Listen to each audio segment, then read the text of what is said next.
Oh man, we are.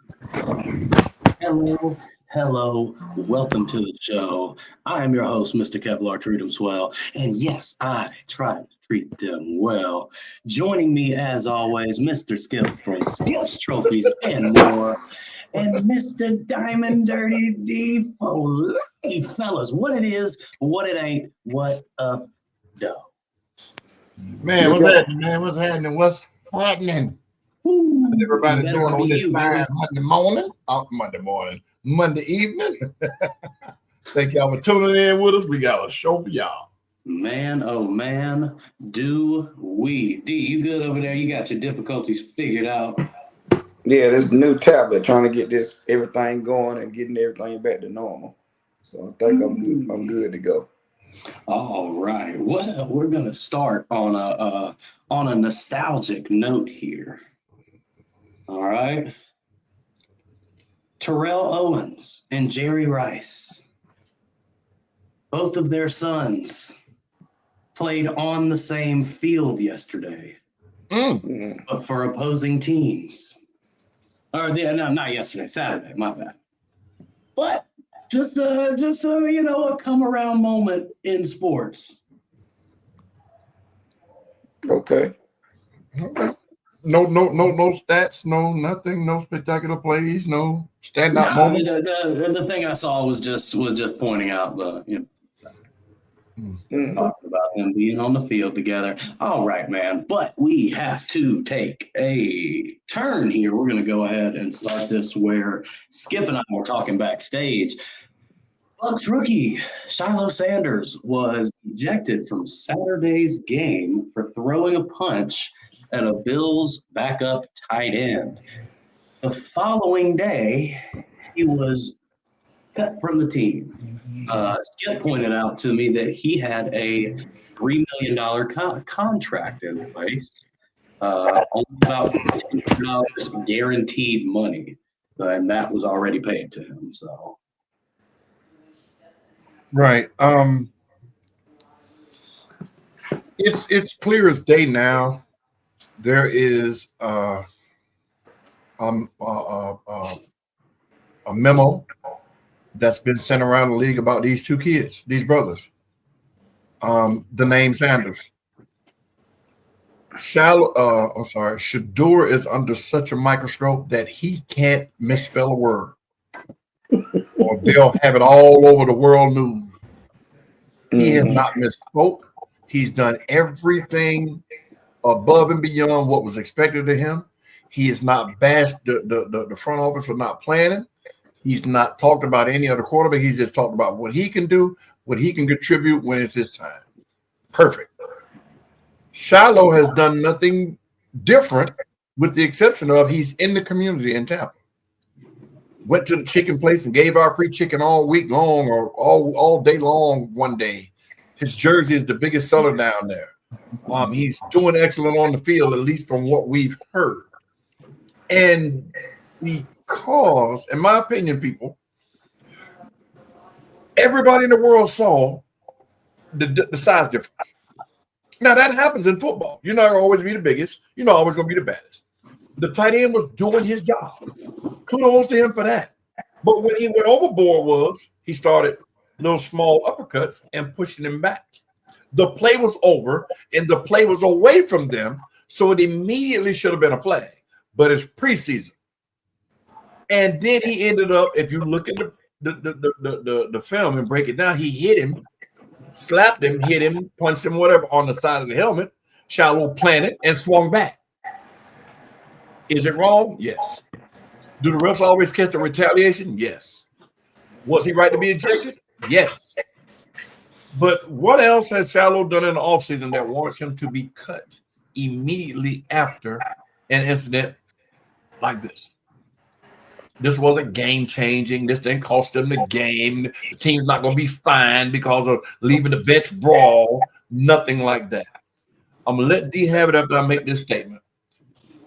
Y'all mark my words. There's going to be a collusion lawsuit against the NFL centered around these kids, because there's no other In my opinion, there's no other way to look at it other than first mistake they made, get them out of here. But that's just my opinion. Well, the one thing I could say on Shiloh's issue is, number one, he wasn't drafted. He was an undrafted free agent that was signed to come into camp. Mm-hmm. So you're already behind the 8 ball when you get those type of contracts. Mm-hmm. So you got to be like playing almost Pro Bowl level football in practice and the opportunities that you get on the field also. Let me add this little tidbit. You keep right on. They signed him to a $3 million contract the day after the draft. That's a fact. Undrafted free agents don't get that. They have to fight for it. But at the same time, they can sign you to that. We don't know what the clauses were. Oh yeah, the clauses are. Kev, going to tell you about the clauses. It's crazy. Clause in the contract, but being at the position that he played, I think Shiloh's stat, he might have had 3 tackles in preseason. And when you're on the bubble as you per se, you can't get in a situation. And the thing, I totally agree with you. Y'all have a bullseye on y'all because of that name that's on the back of your jersey. Yep. That last name. Everybody knows it. Everybody, whatever. Shiloh doesn't have the cachet as of Shedeur for because they play 2 different positions. You see what I'm saying? So we know that. Right. We have seen more footage of these 2 kids in preseason football than we done seen of the top 5 or the top 25 players. Even, being that it could be linemen, running backs, receivers, tight ends. These 2 kids have gotten more coverage. Thank you, Skip. Coverage than anybody I've seen. And they haven't started no off the field problems, nothing. It's just, it is what it is. But for him to be the first one the next day, it's almost like he's the first one to get cut. There's a possibility he can get picked up for a practice squad. We seen some stuff. That's why I had to stop y'all. I seen it too.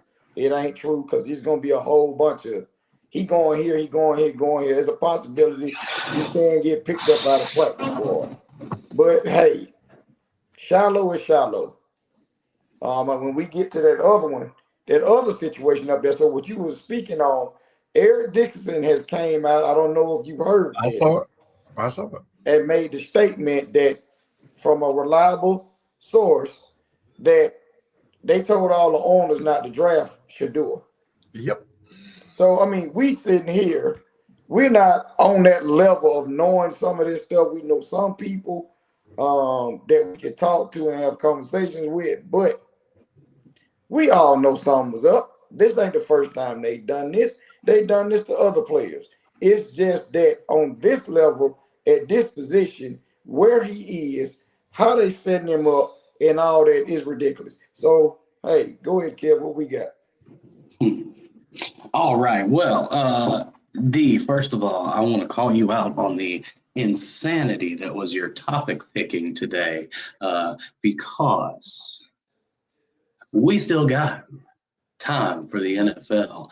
We have nothing but college football. No. For the next 4 months. No, I thought we was gonna have Coach on here so we can go on and get this started. So we'll have our picks for what we were doing.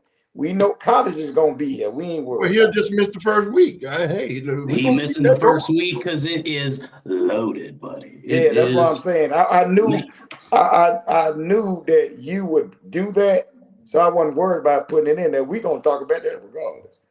So I just want to give So because let's go ahead and get into it with the first game. I knew what you would do. I knew what to do. I did exactly what I knew exactly what to do because you were gonna do what you were gonna do. I wasn't even worried about it. First game of week 1. Well, you know what? Actually, the first game is going to be Boise State and who's this guy? Let's go with the granddad. Let's go with the big game Boise first. State and somebody else. Let's just go ahead. You know what? We're actually going to go to Friday night. Yes. Let's stay with Friday night, where the Georgia Tech Yellow Jackets will be making the haul to Boulder to face Prime Time and the Buffaloes. Give me the Jackets. What's the spread, Scale? Oh, shit. Go ahead and give your opinions while I pull it. This is going to be an interesting test because outside, this is not an SEC team. It's an ACC team being Georgia Tech. Georgia Tech tends to play well the opening first game of the season when they're on the road. Haynes King is back at quarterback. This is going to be a test to see how that line play is and the new transfer quarterback that's coming in from Liberty with Dion and company. I think it's going to be a little close, man. I'm looking at 17-14 game possibility. I don't see Georgia Tech blowing them out. Now, Georgia Tech like to run the ball now, and the quarterback will run the ball. So I want to see if anything has changed on that defensive line and what the recruits have came in. And this is now we're going to see, as Skip like to say, what you like to say, Skip? Coaching. Oh yeah. See, well, we know what we know what Prime has done, but I don't think he had to prepare for a team that does and has the resume that Georgia Tech has of knocking giants off the block. Well, the thing I'm looking at, Travis Hunter's gone, Shadur's gone, Shallow is gone, and other The wide players, receivers are gone. the whole crew is gone. So now we got this is all on you. It's like a lot of time, like people like to say, you won with his players.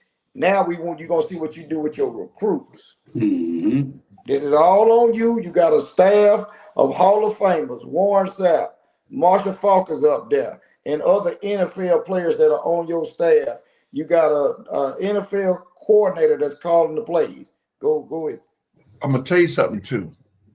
In this situation, it's always coaching. It always boils down to coaching. But these players have to mesh also. And this, 5 weeks that they've been practicing together, and they did a couple of scrimmages here and there. It's different than game time.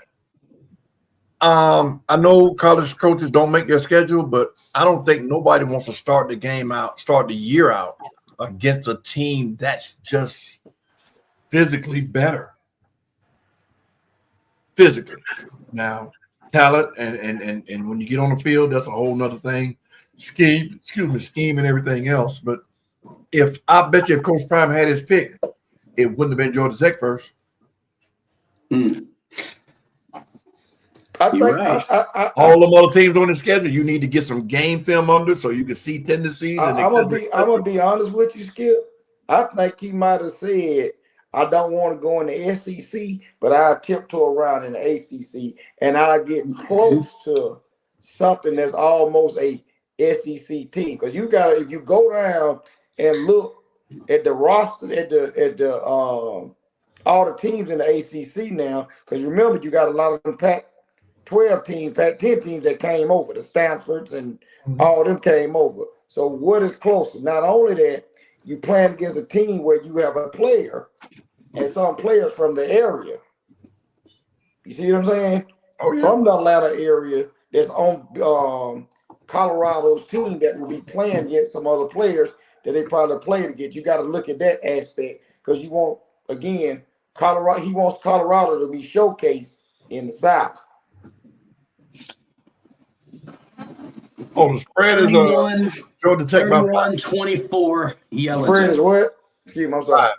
See? 5. That's why I say give me 31-24 Yellow Jackets. So yeah. I think it's gonna be kind of 17-14, 24-17. Who? Colorado. You think Colorado got it? Yeah, because Georgia Tech has a terrible habit. They have a habit of playing with their food too when they know they can go on and bum rush somebody. But see, this is the unknown for Georgia Tech also. They know they got a quarterback. They don't know anything about the line. You're going into uncharted territory because nobody knows what this line will do because he's brought so many players in. So they're preparing for the best version of Colorado. I get it. That's what coaches should do. But you don't know tendencies. You know, we know Georgia Tech runs the ball. So Colorado can prepare for what Georgia Tech is known to do. And what they got at quarterback, you can prepare for that. Put a spy on him, you know, blah, blah, blah, blah, blah. So I'm gonna side with D, and I'm going to go a little higher score. No, I'm going to go maybe 28-21 or 35-28, 31-28, something in that area in Colorado. You pointed it out perfectly a minute ago, Skip, when you were talking about the fact that these guys at Colorado have only been practicing together for about, a month and a half, 2 months now. Right. But one thing that Georgia Tech has is a returning number one receiver from last year. Yep. And a returning quarterback who played well together last season. So with that alone, I think their connection gets Georgia Tech the win here. But I think that experience right there on the offense is going to help them, where I think Colorado's offense is still going to be learning. Right. But now look at this hypothetical. We know Georgia Tech they line up with a big line because they run the ball. They can run the ball out of any set that they have. So what's to stop Colorado from playing the cover 2? 3 deep zone. It'll eliminate all those short passes for that Georgia Tech receiver. You think every coach that's ever played against that team ever said that? No. It always worked. You're right. But they're going to run the ball, but can you stop them from running the ball? But that's the thing. I'm just talking about, you talk about the receiver quarterback combo. Yeah. You got to establish a run in order to pass. You don't pass to establish a run. You get what I'm saying? So we know they're going to run it, but schemes make games. They can't say Georgia Tech by a blowout. Okay, you keep on with all that Georgia stuff you want to. You're going to be on here a lot of weeks. So leave me alone, Skip. All right, now we can move on to what will be a very bittersweet Saturday because as we all know, we will start the day saying goodbye to Coach Lee Corso from the College Game Day set. Moment of silence.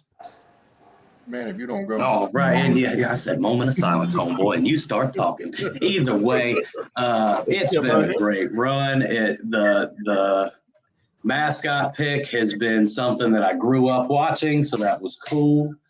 So, yeah, man. All right, kicking off at noon. We have the defending national champions, the Ohio State Buckeyes, will be defending in the shoe against the Texas Longhorns. As it stands right now, Texas is the 1.5 favorite. And here's how I think that is disrespectful, but then I'm going to back it up with something different. It says Ohio State on mine.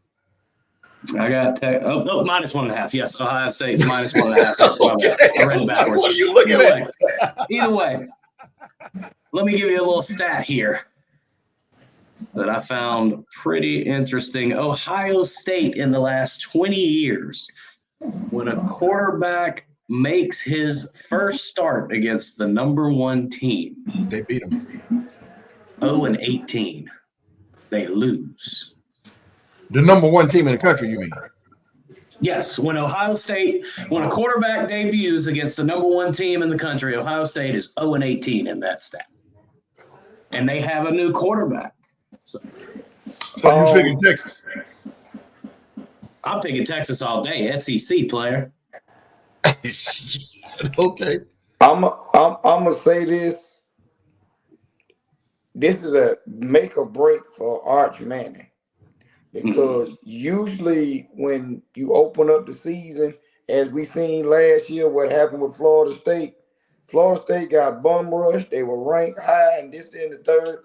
They was ranked one game, whole season went down the drain. So this has got a lot of implications involved, not just that number one ranking. So I do believe They should have just waited. They need to just go and stop the rankings because we got a playoff system right now. But again, I'm taking on. I gotta say this. I'm going with Ohio State because and why I'm saying this because the last time we seen Texas, they don't play physical. They like to be finesse, and we seen them get physically beat the hell up. We have not seen Arch Manning play a full game against real competition. I ain't talking about no mop-up dude. Everybody hungry. The first half of the season, everybody hungry. Yeah, I'm not talking about you in that playing against Rice and Texas El Paso. We not talking about this. It's NFL. Marshall. Yeah. What Marshall got to do with anything? There you go. You just can't help yourself. We're established, sir, so you let that go. Anyway, again, you're playing against number one team, which I'm not mad at. Of course, we want the SEC to be SEC. I still don't consider Texas an SEC school. I just don't have no respect for them because you say you was coming in to take over and you ain't won nothing.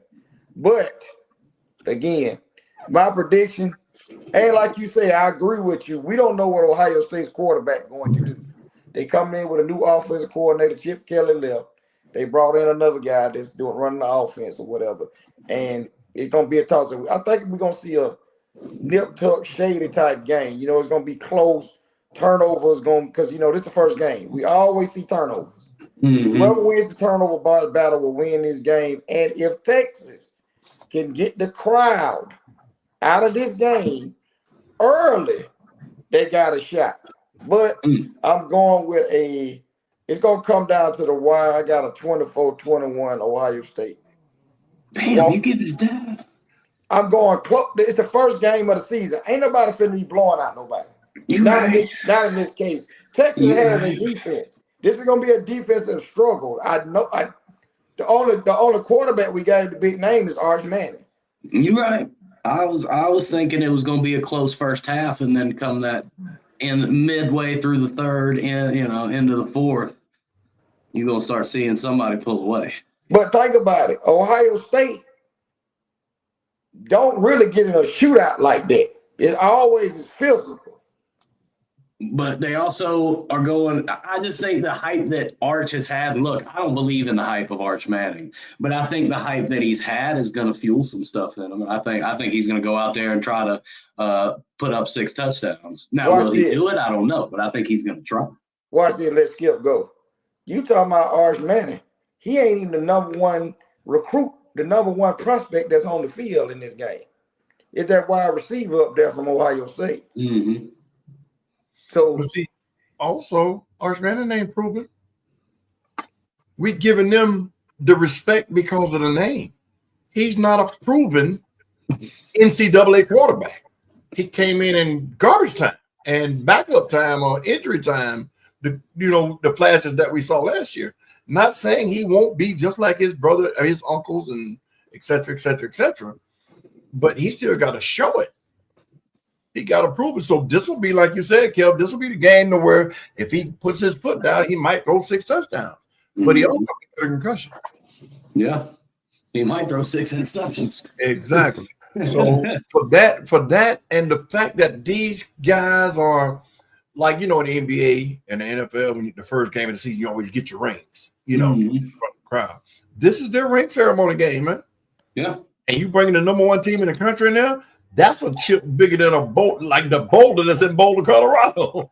You understand me? So if they slip, I see, like D said, I see 17-14.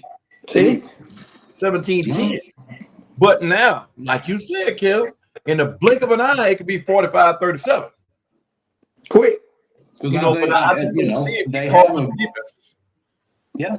I said this earlier to one of my guys at work. His argument to my whole thing with Arch, I just feel like if he was really that good, he would have started over Ewers. You're not going to keep your best player on the field on the bench. If he's better than Quinn Ewers, then why didn't he? And his argument was, well, Quinn and Sark, they were locked in, so he wasn't going to do that to Ewers. But I don't know, man. I just is still it's college football. It's a business at the end of the day. Yeah, but I just can't see. If That Arch makes sense Manning what was you all say. that, You're do you right. not think he would have started over Quinn? I'm sorry. If Arch Manning was the second coming, do you not think he would have started over Quinn Ewers? If he was the second coming, see But and that's what I'm that's saying. The opinion. media makes him to be like he's the second coming, and I'm saying Exactly. I don't believe the hype. And that's why I said that he's not proven. The media is doing this and doing that. Like with the other two kids we were just talking about, the media is painting a portrait that's just not true. You understand me? Oh. But yeah, gotcha. All right, let's get into the next game that starts at noon, and I think this will be interesting. It is a gaudy orange shootout going down here in Atlanta on Saturday. Syracuse and Tennessee. I know Tennessee is probably going to win this game, but I think Syracuse gives them a fight. I don't think so. Tennessee got some disarray going on up there, in my opinion. Syracuse is well coached, and they knocked off a bunch of people last year. They had Kyle McCord from Ohio State is at the helm. Watch this. If what you said was truly the case about what Tennessee Syracuse has a chance to do, there's no way they start the season out down a 14-point underdog. There's no way. If they felt like they had a chance to make this a game, they are 13.5-point underdogs. Who? Syracuse. Really? Yes. 13.5-point underdogs. Kyle McCord is They're going to get strong. Think about that. When somebody gives you that many points, it's going to be an ass-whooping past out. Well, you again, that's a big spread for those two teams. Exactly. But Tennessee has a habit of coming out with that crazy offense, spreading the receivers out. They have a new quarterback at the helm. We don't know what we're looking at, but hey, it's SEC.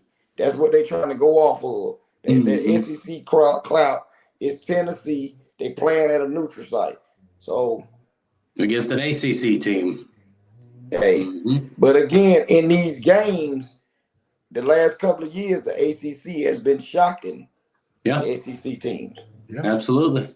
Another SEC-ACC matchup comes on as those two finish. We got Alabama and Florida State. I don't think the biggest question for both of these programs is what does each team look like? What team are we going to get from Florida State? And what team are we going to get from number 8 ranked Alabama? Now, Florida State quarterback transferred in from Boston College, Skip. He's 5'9", 100 and wet pounds. 5'9"? That's a problem. He's 5'9", 100 and wet pounds. That's a problem. You heard what I said, 100 and wet pounds. And he put bulletin board material up on the bulletin board talking about we coming for Alabama. We gonna get them and just talking trash. Guess what the point spread is? Outside. No, guess what the point spread is? Just take a wild guess. About 28. 13.5. Same thing with Tennessee and Syracuse. When in the first game of the season, when both teams are unproven, and these matchmakers give you 2 touchdowns, ass whooping finna be handed out. So, just like I'm gonna go with this. I think Alabama, barring if that guy does what his job is in coaching and he not doing nothing stupid over there for Alabama, and they playing like they supposed to, like the new Alabama is, they supposed to stump a mud hole in Florida State. 13.5 points. That's what made me say what I said about Tennessee and Syracuse. The first game of the season when no team has touched the field and you give 2 touchdowns, these people have scouted and seen stuff that we only see on ESPN or the apps or whatever. It's going to be some ass whoopings fast. 2 touchdown favorite? Nah, come on.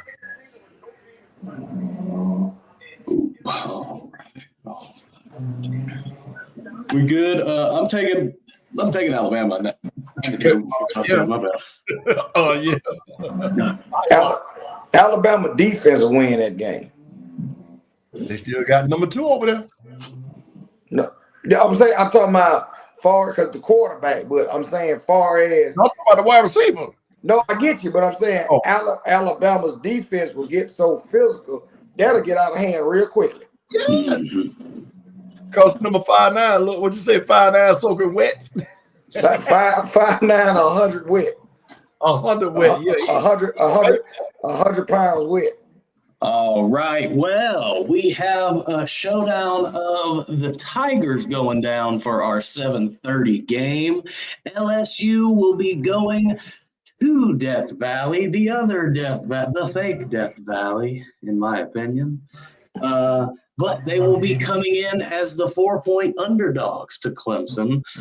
I believe Clemson has an elite defense. Got it. Just burned coming out. I believe Clemson has an elite defense.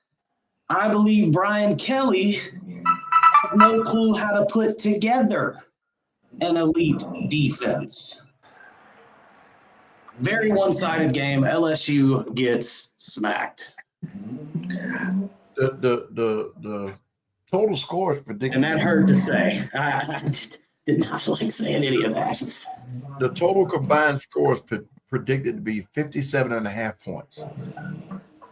But the spread is only 4. Clemson ain't going to let LSU score that many damn points. They're just not. So to predict give a 4-point spread, but 60 points game?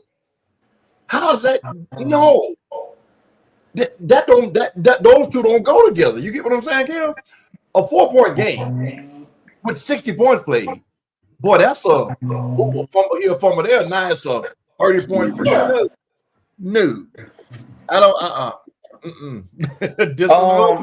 reading the sheet will make you say, that's some fishy there. It is Skip, the quarterback from LSU got hurt in camp.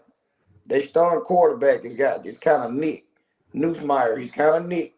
And it's a question now. And again, Brian Kelly tends to fumble the ball every first game of the season. But you know what I'm saying? And we got 2 quarterbacks for both teams that they're trying to hype up in a Heisman race. Yeah. So that's the matchup there. But I don't remember LSU ever going to play Clemson. I ain't never. What do you mean? They played a couple of times to start the season. They played a couple of years ago, and I want to say LSU lost that one. And then they played a few times to open the season. I'm saying I don't remember when the last time they played. You got the why Dabo's been there? Yeah. Not while Brian Kelly's been there, but while Dabo's been. I think the last time was when Coach O was there. Okay, so that's what I'm like. I'm going off of Brian Kelly being the coach, and we've been dealing with him the last 4 years, right? This will be the 4th year we've had Brian Kelly. 3rd, I believe. Okay. So he tends to fumble the ball as a coach in the opening game. All right. Not again, quarterback is Nick going into Death Valley. Clemson has something to prove after that subpar season. Even though they won the ACC, it wasn't up to the standards that Dabo wants it to be. So it's going to be an interesting game. I missed the spread. What the spread is on that? 4. That should have been a pick'em game. Yeah, but with 60 points, though. They're saying 60 total points, 57 points. Between the 2 teams, they're saying it's a 57.5 point combined. Oh no. That's why I say it don't match. The 4-point spread don't match with 60 points being scored. No. Right. No, so you thinking it's going to be a 34-31 type game? That means you looking at the fact that you're banking that the defense ain't going to do nothing. This is going to be a shootout. Clemson has one of the best defenses, definitely the best in the ACC, if not one of the best in the country. Exactly. I hate to say they got 3 D linemen that are going to go in the first round. And the Moon guy that we had on the show, his son plays defensive line for Clemson. Oh, hell yeah. Yes. You see that's why when you read this stuff, when I was telling you about the 14.5 point spread, that says a lot. 13.5 point spread, that says a lot to somebody that wants to see where the bet makers are getting their numbers from, because a 4-point spread and a 60-point scoring game, it don't correlate. I'm saying if I was a bad man, I'm taking under 60.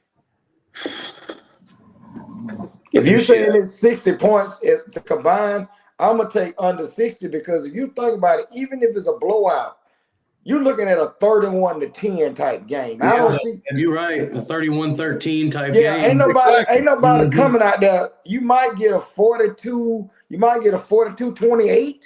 What you got? That's 70 points. That's 70 if you get that. But you get a 31-10. 31-10 is the number. Right. But well, you know, a 42-28 game is not that far out of reach, I have to say. With a defense like Clemson's 28 points, come on, yeah, but I still know that Brian Kelly can put together an offense. LSU's offense is not the question. Okay. Since he's been there, the offense has not been the question. It's their defense that he just can't get a defense right. I gotta skip. That's going to be either it's going to be that 31 number. If somebody gets to 42, it's on the popper. So you thinking Clemson can get to that 42 number? Out of anybody, is Clemson going to get to the 42? Yeah. Out of those two teams, yes. Because of Clemson's defense. That's why I don't think. Give me all. I got to take this. I'm sorry. No. Well, all right. It looks like we're clear that we're all taking LSU there. All right, let's go to Sunday. We have not one, but two college football games, and we'll start here because we'll wait for Skip for the last one. But at 3:00. Oh man, at 3:00 on Sunday, you will witness glory on TV. At Mercedes Stadium, the South Carolina Gamecocks will take on the Virginia Tech Hokies. Just a little history with this game here, as I'm sure you both know. Frank Beamer was one of the most prestigious coaches at Virginia Tech, and that is where Shane Beamer got his coaching start. Shane Beamer is now one of the favorite coaches in South Carolina history. So, yeah, that's a pretty cool moment right there for father and son. Right now, South Carolina is the 8-point favorite. This is another game where your quarterback has a lot of hype. Lenore's has a lot of hype behind him. If he don't come out gun blazing and showing, this will set the tone for y'all season. And I'm just being honest. And I expect for y'all to win the game because y'all got the talent. But you can't come out of there half-assing and get nicked, hurt, whatever. That 8-point spread it can go either way. Mm-hmm. And I know for a fact y'all got the most talent on y'all side of the ball. But but the thing is, South Carolina tends to play around sometimes with their food. Right. But now we're not talking about this. Never happens to teams like a South Carolina in the beginning. They normally run up against a team that's just better than them, stat-wise, paper-wise, and then they get beat. But I don't think with what they have that this is one of those situations where it's playing with your food. They got a lot of hype. They have a lot of hype. South Carolina has a Heisman hopeful quarterback. They have a lot of hype behind them. They got good coaching. But I'm saying they got a lot of hype behind them, and this is the most hype they done had in the past 5 years. That's what I'm saying. It's in the past 10 since the Connor Shaw years. You see what I'm saying? So they gotta be very careful. Understandable. But see, this is where what I always say the coaching comes in. We all three agree that they don't have, petty coaches. They have very good coaching. So with the hype and the good coaching, you said it could go either way. 8 points could go either way. You think Virginia Tech got a chance to beat them? Yes. All right. I mean, everybody has a chance. Let me jump in. Historically, we start slow. We had that great season last year. Our first game of the season against Old Dominion, we were in a barn burner till the end. Yeah, they were playing around. we kept fumbling. We couldn't run the ball. And then, so we figured things out. But, we historically, South Carolina usually starts slow. And in that in SEC Media Week, Shane Beamer said it. He was like, look, if we can get out there and get off to a good start, we can rock and roll. What's the combined? 52 and a half. 52. Mm-hmm. Which, if we get rolling, I see us putting up 35. See, I'm not worried about our offense this year. It's the defense that we lost 7 of 11 starters. Do y'all have a good running game? Yes. Oh, actually, some news just came down today. Our transfer running back was cleared by the NCAA for a fifth, his last year of eligibility. He did a year at JUCO, and he still had one left. So he said, hey, guys, y'all gave it to Poppy up there at Vandy. Let me get it. It took him, and I do think it's bullshit. It took him till now. He put this in as soon as he transferred back in, March, whenever the season ended, and he transferred in March, put in the petition, and they've just been dragging it along till now. And see, this is where this machine, NCAA, NFL, NBA, all of them, they need to be held accountable. It's not like they were bombarded with 50-year option players trying to get eligibility. They have departments for all this. Why would it come to a week before the season, the opening game, for you to make a decision? Because I think if had he been practicing, that would have been a violation, wouldn't it? Mm-hmm. You see what I'm saying? So this is where accountability, collusion, and maybe not in this situation, but accountability needs to be had. Man, these lawyers, these representatives need to step up and make these people do their job because they all get paid. Yeah. Yes. That's a good point. It's 6 days before the first game, and you say that he can play.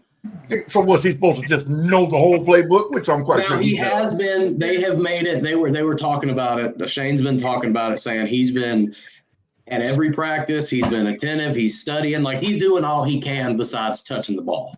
Right. But again, same thing I said about last year about the pros.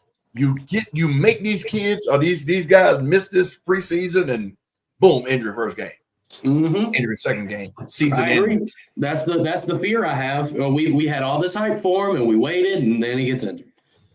That's how I see it. God forbid it don't happen to him. I don't want nobody to get hurt. Nobody, even teams I don't like. But this is the kind of stuff that happens when they drag their feet. But go ahead, Kev. Cox by 90. That's all I gotta say. I don't see it being a close game. I don't see it being close, especially in South Carolina. I don't see it being close. No, it's at Mercedes-Benz. This will actually be my first time going. Oh, it'll be here. Mm-hmm. Oh. I did not cheap out on those tickets. I just didn't tell my wife the price. Y'all know how it goes. All right. Hey, Skip, I waited for you, but the last game of the college football weekend, we will get the Carson Beck debut as a Miami Hurricane as they take on the Notre Dame Fighting Irish. Mm-hmm. As it sits, Notre Dame is the 2.5-point favorite. What? Boom, boom, boom. Yes. 49.5-point combined score. 21-24. Now, I'm not mad at the fact that Notre Dame is being favored. I think what bothers me, and I think the only reason it's that low is because they're in Miami. Mm-hmm. Oh, so I was gonna ask what he was playing at. They're in Miami. So, and it's a primetime game. Now, Carson Beck has played primetime, so I'm not worried about his psyche. I'm worried about everybody else. Miami does play a lot of primetime games when they play Florida State, et cetera, et cetera, et cetera. But I'm worried about what is Carson Beck? Which Carson Beck are we going to get? Said this when they drafted, when they signed him, transferred him, or however you want to say it. Boy, can I tell you, you just won't quit. You waiting, ain't you? Listen to me, kid. Don't you miss a Monday. Especially after the Falcons play, especially after the Bulldogs play. I don't want to hear I overslept, but don't you miss a Monday now. Not one. Because I want to hear the same retorts Monday night. But anyway, I'm not mad at the spread. I'm going to pick my team because it's my damn team. But I don't see 50 points being scored. Mm. I see a 28-10, maybe 40, 45. Well, it's only 49. Well, 50 points, 49 and a half. I just don't see it being that high of a scoring game unless we blow them out, you know. Or unless you get blown out. I ain't saying nothing about your team getting blown out. Hey, you're right. Y'all got it. I was picking Miami anyways. I want to roll with Miami because they are the convicts versus the Catholics. But my problem is I want Carson Beck to get his cap peeled. So I respect that. Yeah. I'm taking the Irish. I'm taking the Irish, and I hate to say that because I don't care for them. I'm taking the Irish. I'm taking the Irish in the close one, and the close one are going to be Carson Beck going to cost y'all the game. Ooh, the interception bug. I feel yep, he's going to cost you the game because he's one of those. As again, he's trying to prove himself. And good coaching would tell him he don't have to. He don't have to. Yeah. So we'll see how Cristobal and them do their thing. Again, y'all know how I feel about all that. So again, I'm picking my team, but I just don't. Yeah, go ahead. All right. Well, let's see here. We're gonna move over. Can't you gonna leave me alone, player? As soon as y'all leave, boy, I'm on you. My bad, Kev. To the NFL, you're good. Hey man, we're not gonna spend. Showrunner, Kev, he did. Oh, hey, shit, my bad. I completely forgot. Yes, Michigan has named Bryce Underwood as their starting QB. That's the boy. That's the young kid. Yes. The $12.5 million. So was he 17 or 18? I thought it was 7.5. It was 12. Now I thought it was like 7 or 10. 12.5. Yes. Get that money, boy. Will be making his debut in Ann Arbor. And let me tell you, Michigan fans are excited. They believe they have found another championship winning quarterback. I just don't think they have championship winning coaching. The thing is, this kid was signed to LSU. Michigan came with the bag. He's from that around those parts. This is going to be interesting. This is the highest paid. Is he the highest paid quarterback, Kev, right now that we have? The highest paid kid on NIL. He got a $12 million. Ladies and gentlemen, he got a $12 million contract in college. Did Carson Beck get 10 with Miami? That was 6. 6. Oh, okay. $12 million contract, fresh out of high school, 18-year-old kid. He is now the starting quarterback at the University of Michigan. You talking about the pressure that's put on him. I hope the kid is successful. I don't have no problem in it because if he's not, he's gonna get every piece of bad press. And it's not good for Michigan for what we talked about last week, about the sanctions that's coming down. So I hope the kid is successful and does what he do outside of playing our teams that we cheer for. Other than that, I want the kid to be successful. I don't think pressure will be his problem. I think him not remembering the plays, him making simple mistakes, which they'll attribute to pressure. But the speed of the game, since he hasn't played against a team that's trying to tear his head off, which is what he's going to get, I think that's considered pressure.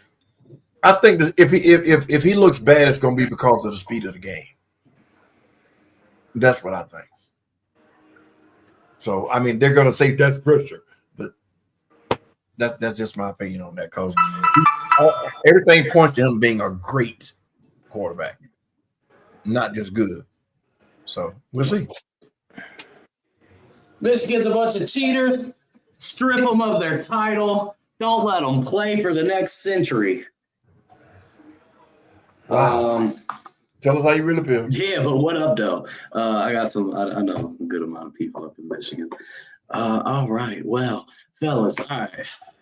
Skip, you and I got to try to be neutral here in this next part. Yep, you'll get it in a second. D, I mean, you really got to be neutral too, but I'm halfway picking your team. Give me your pick for NFC champion. Fly, Eagles, fly. Well, I say that because I'm trying to be neutral here. My heart says Dallas, of course, but my brain, thinking and using logic, I think the Eagles have the best chance to go back.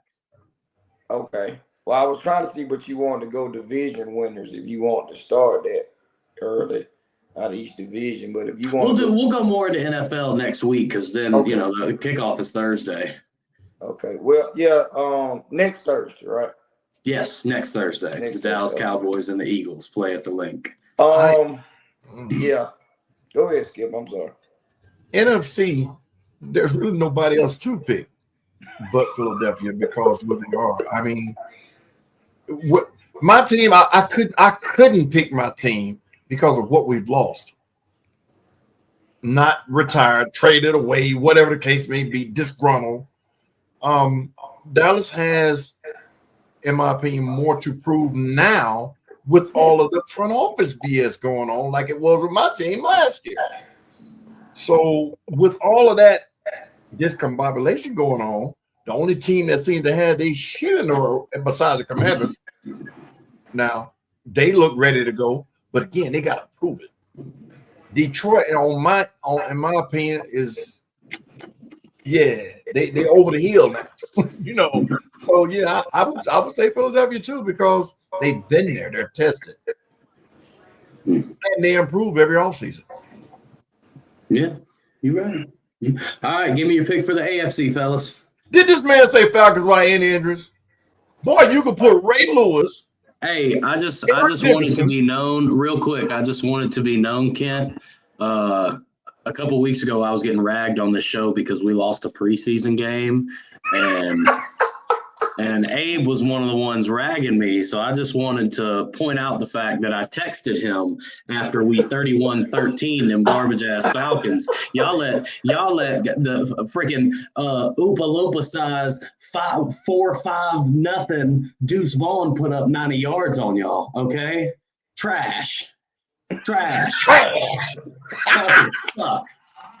All right. Hold on, Kev. Give me 15 seconds.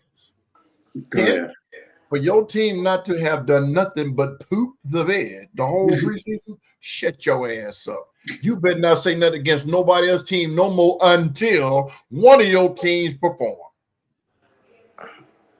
Until one of your teams win something, you just be neutral and keep supporting us, player. How you? You won't hear talking all that trash. And you talk about the Falcons without any injuries, and y'all had a losing streak in the preseason of 45 years at one time before last year. Am I correct, D? Not 45, but they ain't been a team 45 years. But yeah, listen. Did y'all see your quarterback getting all butt hurt that he got called penis? Y'all saw that? He was walking back into the locker room. Watch this. All jokes aside. The video that y'all saw, the guy that buys his trophies from me for the basketball tournament, that's his video. Oh, shit. He showed me the whole video on his phone yesterday. There's a part 2 to it.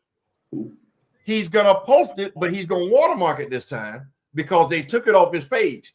They're going to show who he was talking to. I'm going to tell y'all this because ain't nobody seen it yet. Breaking news.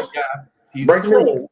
He had a camera with the little bipod thing, and Penix walked by, and he was saying that. And you get to see the white guy talking, them back and forth. Now the context comes into play. It wasn't just because he called him penis. So it's coming out. I almost had him send it to me, but I want him to post it and get his glory because that thing got like 5 million views before he got back from Dallas to here. Oh, shit. Yeah, somebody took it off his page and posted it, and they getting all the love for it, so he pissed about that. But yeah, the guy that actually filmed that, he's from here. He's a Falcon fan. I think a lot of Falcon fans don't have, because we here in Atlanta, a lot of them can't. That's your team. The expectation is not this high this year. I'm just being honest with you, because you ain't let this guy play. We watched Mahomes, a MVP quarterback, play in 3 preseason games, and I'm talking about playing. I need to see this. We need to see this guy play. But see, now it's smart though, in my opinion, for Penix. You cannot risk him getting hurt because people want to prove themselves. That's true. Because in the preseason, it's about showing and proving. Reason why we think they cut Shiloh outside of the BS. You understand me? It just made it anyway. But I don't blame them for not putting him out there like that, because these games are not important in the grand scheme of this season. He on here doing all that talking. Did they beat anybody this preseason? No. Don't you type nothing else but good game, good night, fellas. I will say this before we get off of the topic of trash. Look, without saying too much, D&I's businesses kind of coincide with the Falcons doing well. Really, any of the Atlanta sports teams. Our jobs. Professional businesses. Yeah, they on my side, when the Falcons are winning, y'all want to drink. So hey, that helps me. You know what I mean? When they're losing, half of y'all want to drink too, which also helps me. But you drink more when they're winning. I don't think it really makes a difference for the Falcons, Kev. Every year, I'm telling you, I've seen it firsthand. Business wise, Kev is correct. Because when the sport, this is in any market, when the sports team in that market is doing well, the consumer seems to buy more.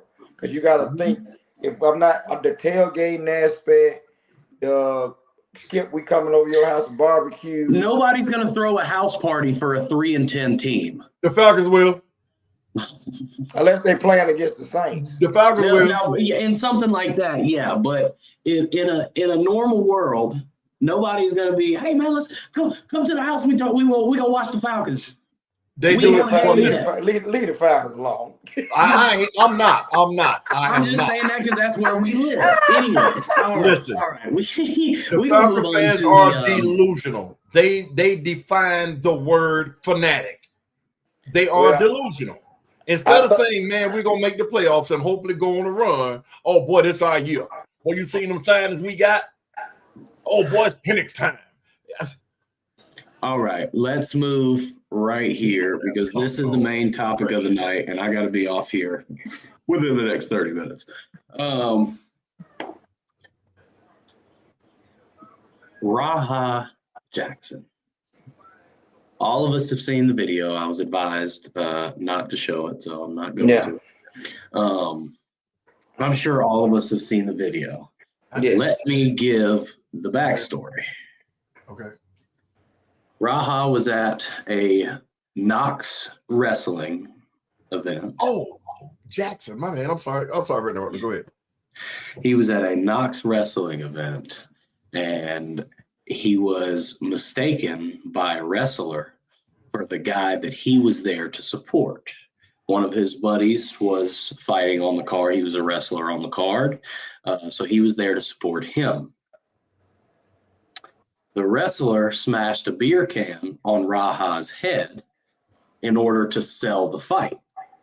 Sell some drama. We know how wrestling goes because he mistaked him for another wrestler. I'm not saying that in defense of what he did. I'm just saying the context here. He mistaked him for another wrestler. So he was trying to, wrestlers have promos and shit. So he was trying to promote a fight. He was trying to, he was doing what, So after that, there was a video that came out later of the wrestler Psycho Steve apologizing to Raha, saying, "Bad dude, I thought you were someone else. I made a mistake. I apologize. Let's make it right. Get in the ring later, and you can get your payback. Basically saying, hey, let's sell some tickets out of this. Let's sell a fight here. Get in here, slam me. We'll do some wrestling. And as we all saw, that was not wrestling.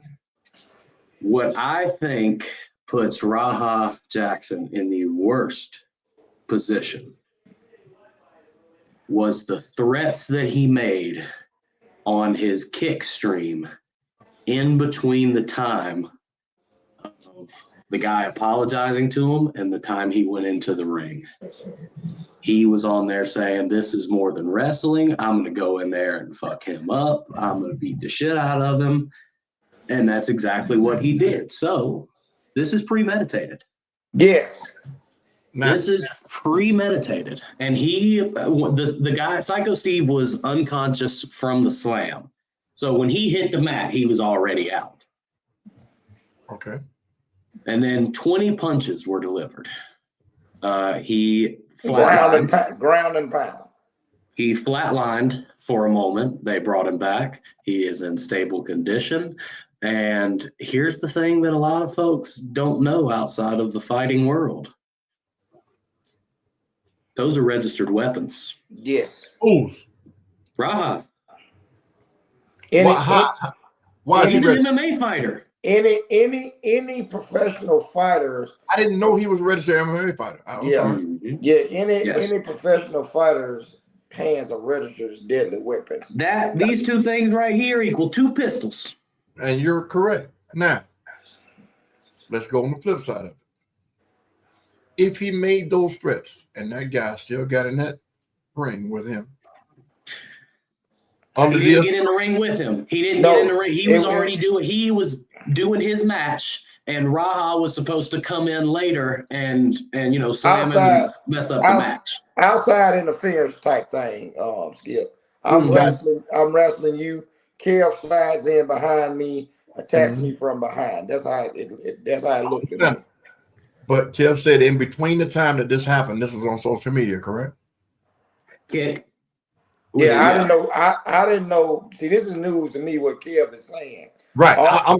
This is all assumption I'm going on. No, all I seen was what Kev did. All they showed me was he hit him with the can. Like me, you standing, like he tried to crush the can on him. And basically, Raha didn't sell it. It wasn't sold. It wasn't nothing. He just stood there. And then the guy realized, like, oh, I done messed up.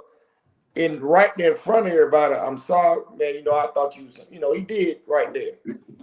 Next thing I see, like I didn't see what Kev was telling me. I see him slide in the ring and damn spine bust this man. That is a legit spine buster. I'm talking about legit Arn Anderson spine buster, and got on top and with the wailing on the dude. It took several other wrestlers to get him off. And this is the part where it gets dangerous to me, Skip. This is where you can tell MMA fighters and wrestlers. Ain't nothing to play with. You know what I'm saying? MMA fighters, trained MMA fighters, and wrestlers. Because he could have beat every last one of them jokers' ass they got in that ring. Yeah. And I'm talking about, and then the video I seen him walking down the street, people going to stop trying me. People going to stop. Like he had a full-out crash out. And I'm like, who's filming him? Because he's walking down the street and somebody's filming him.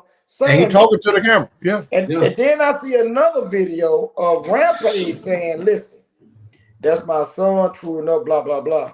Y'all do not want me to come down there because I will F up every last one of y'all down there.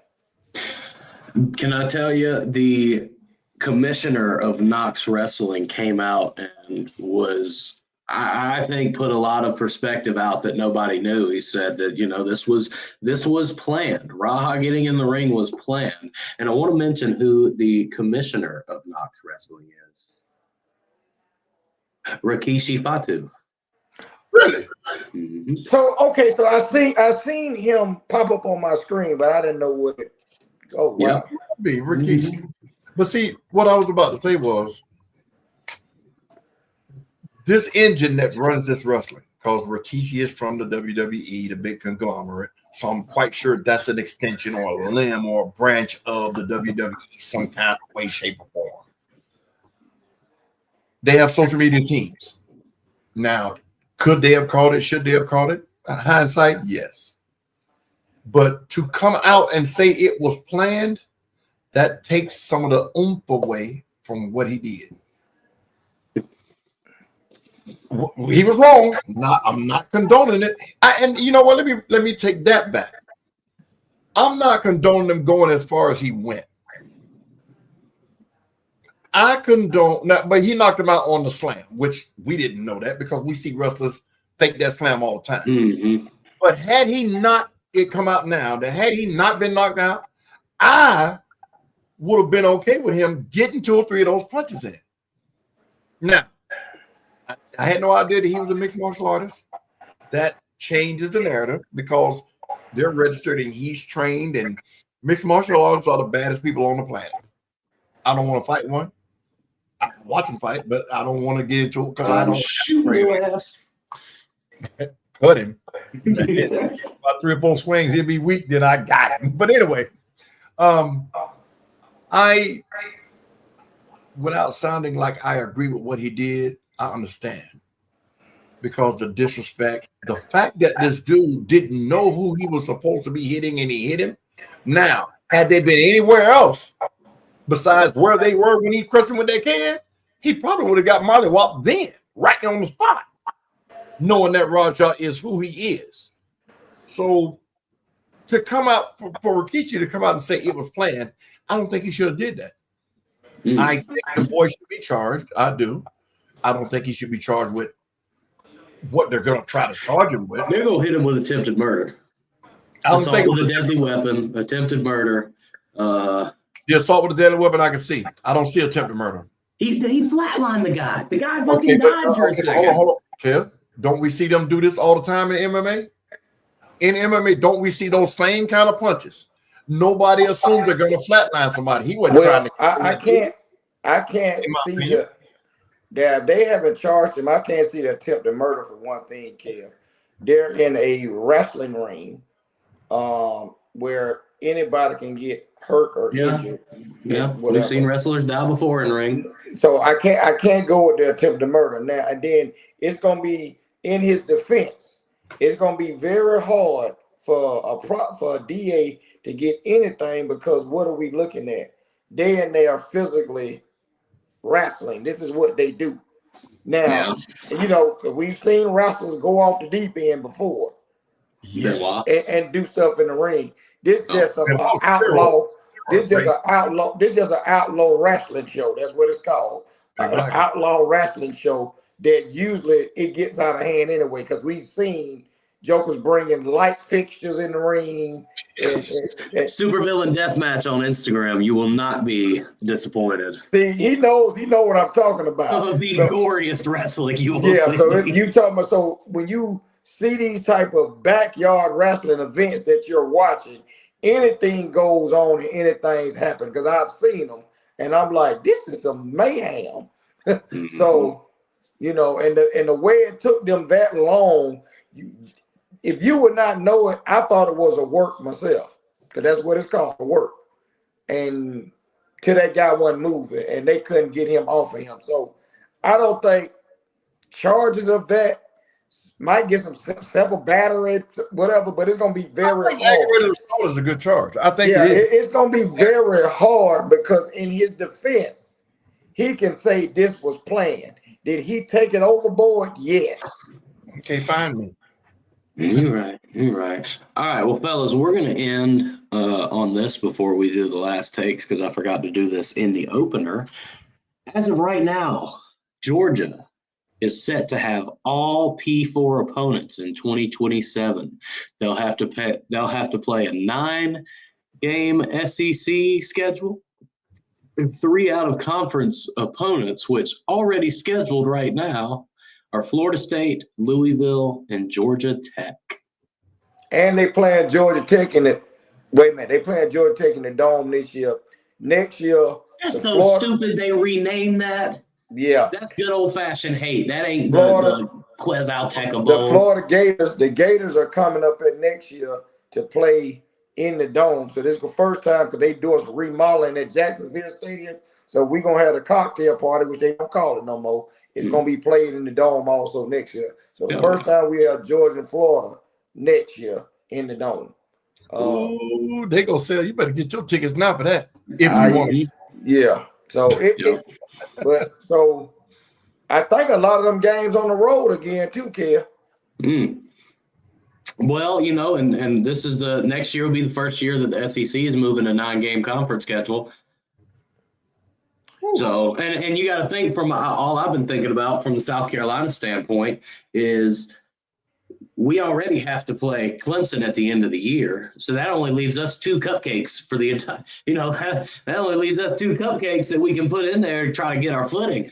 Honestly, I think the days of us seeing that is going to be far in between because you're gonna see these matchups now with the Texases and the Ohio States. Because somebody's gonna want to pay to see South Carolina play against you know what I'm saying? We play Miami at the start of next season. But see what I'm saying? You eventually is going to get a ACC, SEC challenge type game or SEC Big Ten challenge game because it's going to be about money now. It ain't because everybody in a playoff situation. So you'll see a 2-loss team in the playoff.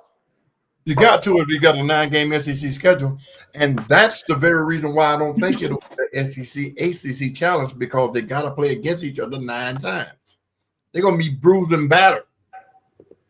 So to go out of conference to make a, you know, to try to see who's the best, you know, this division against that division doesn't make sense to me. But well, in the ACC, there's a lot of overlapping states between the ACC and SEC. Yeah. Yes. Kentucky, Georgia, South Carolina. Matter of fact, I think we're in all of them. Florida, Kentucky, Georgia, South Carolina. Tennessee has 2 SEC schools. North Carolina. North Carolina. What's the SEC from North Carolina? Vanderbilt. Kentucky. No, Vanderbilt's in Nashville. Did I say Kentucky? Yeah, Kentucky and Louisville. Wait Forest in the ACC. I'm sorry. Wake Forest and Carolina. Vanderbilt is Tennessee. There's no North. He just got South Carolina. That's it. Yeah, right. South Carolina and Clemson. Yeah. That's it. North Carolina, NC State, they're in the ACC. And Alabama. Both Tennessees are in the SEC. You got 3 teams in the North Carolina. You got Wake Forest, Clemson, North Carolina. No, they in South Carolina, and North Carolina State. But those are all ACC, so there's no overlap. That's what I'm saying. Gotcha. All right. Anyways, hey man, Skip, give me your last take. I said it in the beginning, guys. The NFL is going to face some scrutiny when the right people with the right money get lawyers or people or investigators in place. This thing with the Sanders guys is going too far. We saw collusion with Colin Kaepernick. It was wrong 100%. That's why there was an NDA on the amount of money that they settled with, which I think it was $40+ million. They had to give him another tryout, which was staged to no end. And if somebody had came through with some type of collusion, then I think that's what it ended up being with him getting all that money. So I'm saying that to say that it's reared its head again with the Sanders kids. And this time, I don't think there will be an NDA. But yeah, I'm rooting for these kids, man. It looks like Shiloh may be picked up to a practice squad and might eke on some kind of way. If not, Canada will be his next stop. It's terrible, man, and what's going on. But that's the climate we have. So thank you guys for tuning in. See y'all next week. Yeah, this past weekend, because I didn't get to do it at the beginning, I did get to attend the college football kickoff at the Hall of Fame downtown. Nice venue, got to get some good shots. Skip, I got to send y'all the pictures of what they have down there. If you get a chance, Kev, you can go down there. They got some South Carolina stuff down there, the little mini helmets, and each little section, they got your team in there that you can buy some paraphernalia. So they got little sections or whatever. But some of the history that you might didn't know about, all the trophies are in there. Heisman, they got a Travis Hunter set up. They got everybody's locker who's going into the Hall of Fame this year. We got Nala going in there. They got a Nick Saban is going into the College Hall of Fame. Well deserved. Well deserved. They got from his first school to Alabama, so they got all the helmets in a locker. And Michael Vick is going in the Hall of Fame also on that list. They have another section set up with all the two sports stars.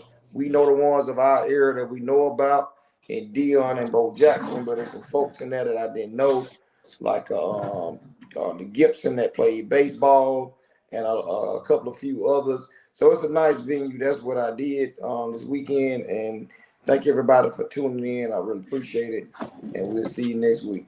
Go Dogs. Oh, my bad.